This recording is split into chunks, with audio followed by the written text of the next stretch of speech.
आप सभी को नमस्ते। मैं इसमें डाल रही हूँ इस वीडियो में महत्वपूर्ण प्रश्नों के उत्तर नोट्स। ये 2022-23 का है, सामाजिक विज्ञान कक्षा 10वीं, जिसमें 6 नंबर का महत्वपूर्ण प्रश्न भारत के संविधान का निर्माण और संविधान, शासन व्यवस्था और सामाजिक सरोकार इस पाठ से है। तो इसमें जो महत्वपूर्ण प्रश्न है उसको मैंने नोट्स के रूप में दे दिया है, आप इसको कॉपी में उतार सकते हैं।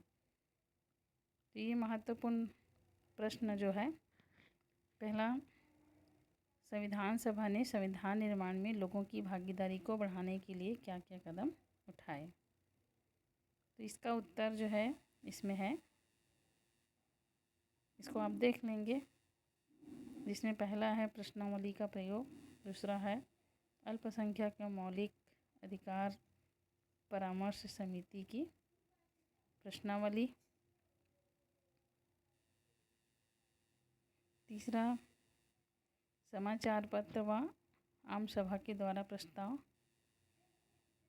चौथा विषय विशेषज्ञों की सहायता, पांचवा संविधान प्रारूप पर चर्चाएं, छठवां संविधान पर व्यक्तिगत मतभेद ना हो, इसको भी ध्यान रखा गया। तो इसको आप अपनी कॉपी में लिख लेंगे इस प्रश्न का उत्तर। प्रश्न दूसरा है, संविधान की उद्देशिका का हमारे जीवन में क्या महत्व है। संविधान सभा का गठन किस सीमा तक लोकतांत्रिक था। तो संविधान की उद्देशिका का हमारे जीवन में निम्नलिखित महत्व है। इच्छित अभिलाषा की प्राप्ति हुई संविधान से, संविधान की उद्देशिका से। दूसरा पॉइंट है क्रांतिकारियों के त्याग का फल, इसका डिटेल मैं नहीं बोल रही हूँ, आप इसमें से देख के लिख सकते हैं। तीसरा है राष्ट्रीय आंदोलन के उद्देश्य। चौथा शासन की नीतियों को आत्मसात करना। पांचवा लोक कल्याणकारी राज्य का निर्माण। छठवां व्यक्ति को कर्तव्य निभाने के लिए प्रेरित करना। तो ये 6 पॉइंट हैं, इन्हीं के कारणों से संविधान सभा काफ़ी हद तक लोकतांत्रिक था, ये कहा गया है। अगला प्रश्न, भारत व नेपाल के संविधान निर्माण के संदर्भ में क्या अंतर व क्या समानताएं हैं। तो इसमें पहला अंतर है, भारतीय संविधान का निर्माण विदेशी शासन से मुक्त होने के बाद किया गया, जिसे संविधान सभा के द्वारा निर्माण किया गया, जबकि नेपाल में संविधान का निर्माण राजशाही के विरुद्ध हुए आंदोलन के परिणाम स्वरूप हुआ था। दूसरा है, भारत के संविधान निर्माण में देश के सभी क्षेत्र के प्रतिनिधि शामिल थे, जबकि नेपाल में संविधान का निर्माण 7 राजनीतिक दलों ने मिलकर किया था, जिसमें इस 7 दलों की आपसी सहमति थी। तीसरा, भारत में संविधान निर्माण से विदेशी शासन से मुक्ति मिली, जबकि नेपाल में राजशाही शासन का अंत हुआ। भारत व नेपाल के संविधान में समानता, तो दोनों का ही संविधान का उद्देश्य एक लोकतांत्रिक संविधान का निर्माण करना था। दोनों ही देशों में संविधान निर्माण में राजनीतिक दलों के प्रतिनिधित्व थे और दोनों ही संविधान सभाओं का उद्देश्य एक धर्मनिरपेक्ष राज्य की स्थापना करना था। ये 3 महत्वपूर्ण प्रश्न है 6 नंबर का संविधान, भारतीय संविधान का निर्माण से। उसके बाद संविधान, शासन व्यवस्था, सामाजिक सरोकार पाठ से जो महत्वपूर्ण प्रश्न है, इसमें पहला प्रधानमंत्री के कार्य और अधिकार लिखिए, या प्रधानमंत्री की नियुक्ति कौन करता है, प्रधानमंत्री के कार्यों को लिखिए, या प्रधानमंत्री व मंत्री परिषद के संबंधों को बताते हुए प्रधानमंत्री के कार्यों का विवरण दीजिए। सब प्रश्न का उत्तर एक ही होगा, जिसे मैं नीचे बता रही हूँ। प्रधानमंत्री की नियुक्ति राष्ट्रपति के द्वारा की जाती है। इसमें लोकसभा का चुनाव होता है और जिस दल को बहुमत प्राप्त होता है वह अपना नेता चुनता है, वही नेता प्रधानमंत्री बनता है। वर्तमान में जिस प्रकार लोकसभा में बहुमत दल का नेता प्रधानमंत्री मोदी जी हैं और वर्तमान में ये प्रधानमंत्री के रूप में कार्यरत हैं। प्रधानमंत्री के अधिकार एवं शक्तियाँ। पहला, मंत्रिपरिषद का निर्माण या रचना या संगठन। प्रधानमंत्री अपने मंत्रिपरिषद का निर्माण करता है। मंत्रियों के नाम की सूची प्रधानमंत्री राष्ट्रपति को देते हैं और राष्ट्रपति इन्हीं नामों को मंत्रिपरिषद के सदस्य नियुक्ति करते हैं।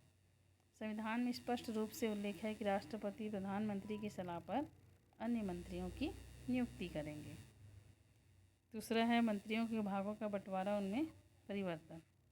प्रधानमंत्री मंत्रियों के बीच विभागों का बंटवारा भी करते हैं और मंत्रियों को उनकी योग्यता और अनुभव के आधार पर विभागों को सौंपा जाता है। विभागों का बंटवारा मतलब जैसे वित्त विभाग है, गृह मंत्री है, रेल मंत्री है, विदेश विभाग है आदि। फिर प्रधानमंत्री जब चाहे किसी भी मंत्री के विभागों को बदल सकते हैं। इसका उदाहरण जरूरी नहीं है कि आप लिखें, इसको समझाने के लिए मैं उदाहरण दे दी हूँ कि स्मृति ईरानी मोदी मंत्रिमंडल में एक बार मानव संसाधन मंत्री बनाई गई, फिर उसके बाद उस विभाग से हटाकर कपड़ा मंत्री बना दिया गया था। ऐसे बहुत सारे हम उदाहरण देख सकते हैं। जब एक पहले मंत्री बना रहता है उसके बाद में उसके विभाग को बदल दिया जाता है। तो उदाहरण जरूरी नहीं है आप इसमें लिखें, इस समझाने के लिए ही इसको बताई हूँ। तीसरा, मंत्रियों के विभागों व कार्यों में हस्तक्षेप। प्रधानमंत्री जब चाहे मंत्रियों के विभागों में हस्तक्षेप कर उन्हें आवश्यक दिशा निर्देश दे सकता है। प्रधानमंत्री का संपूर्ण विभागों पर पूर्ण नियंत्रण रहता है। फिर चौथा है मंत्रियों को एकता के सूत्र में बांधना। प्रधानमंत्री सभी मंत्रियों को एकता के सूत्र में बांध कर रखता है। जिनमें मतभेद उत्पन्न हो जाता है तो प्रधानमंत्री उनके बीच में हस्तक्षेप करता है और सबके मतभेदों को दूर करने का प्रयास करता है। फिर मंत्रियों को पदच्युत करना। प्रधानमंत्री किसी मंत्री के कार्य से यदि खुश नहीं है तो वो मंत्री से त्यागपत्र मांग सकता है और यदि वो मंत्री त्यागपत्र नहीं दे तो राष्ट्रपति से सिफारिश कर उसे पद से हटा सकता है। छठवां है उच्च स्तरीय नियुक्ति उपाधियों का वितरण। प्रधानमंत्री राज्यपाल है, विदेश में राजदूत है, सबकी नियुक्ति करता है। भले ही ये संविधान में अधिकार जो है राष्ट्रपति को प्राप्त है, लेकिन वास्तव में प्रधानमंत्री ही इनकी नियुक्ति करते हैं। फिर उपाधियों का वितरण, जैसे पद्मश्री, पद्म विभूषण, भारत रत्न, ये भी प्रधानमंत्री की इच्छा से ही होती है। अगला प्रश्न है निर्वाचन आयोग के कार्यों को समझाइए। तो निर्वाचन आयोग का प्रमुख कार्य मतदाता सूची तैयार करना, इसको लिख लेंगे, समझा दी हूँ समझाने के लिए। तो फिर दूसरा, राजनीतिक दलों को मान्यता देना। तीसरा, चुनाव चिन्ह आवंटन करना। चौथा, निर्वाचन की व्यवस्था करना। पांचवा है चुनाव आचार संहिता तैयार करना। छठवां, उपचुनाव कराना।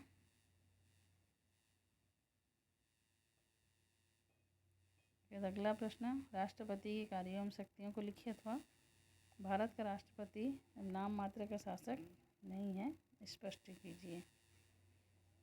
तो इसमें भी राष्ट्रपति के कार्य में कार्यपालिका संबंधी शक्तियाँ, वैधानिक शक्तियाँ, वित्तीय शक्तियाँ, न्यायिक शक्तियाँ, आपातकालीन शक्तियाँ, ये राष्ट्रपति को प्राप्त है।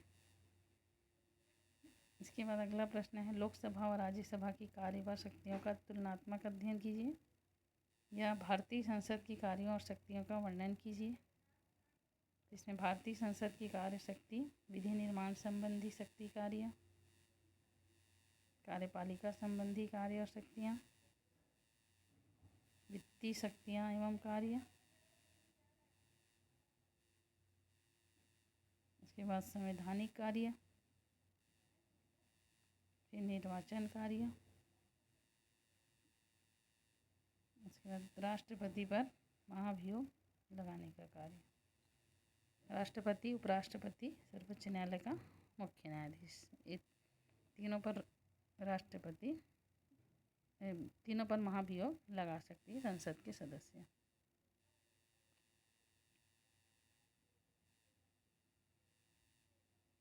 इसके बाद अगला प्रश्न, सर्वोच्च न्यायालय की शक्तियों एवं कार्यों का वर्णन कीजिए। तो पहला प्रारंभिक क्षेत्राधिकार, दूसरा मौलिक अधिकारों से संबंधित विवाद, इसी में ही है। दूसरा है अपीली क्षेत्राधिकार।